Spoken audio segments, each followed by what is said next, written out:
Good day everyone. The 12th of April was decided to be the launch of the Leader in Me program at SRM Public School. What is a leader in me?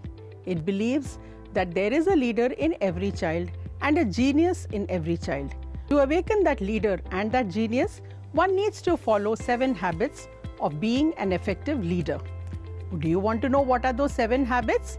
Well, here is my team to explain to you the 7 habits of an effective leader. Habit number 1, being proactive.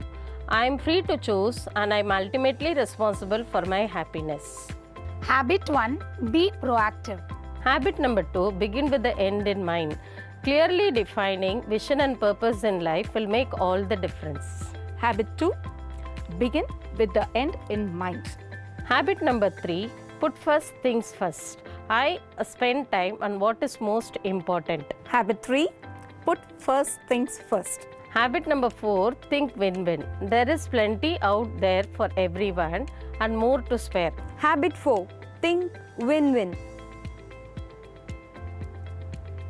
Habit number 5, seek to understand then to be understood. I have greater influence on others if I truly understand them. Habit 5, seek first to understand, then to be understood. Habit number 6, synergize. Let us come up with something rather than either of us has in mind. Habit 6, synergize. Habit number 7, sharpen the saw. I take time for myself every day because it gives me ability to do everything else. Habit 7, sharpen the saw.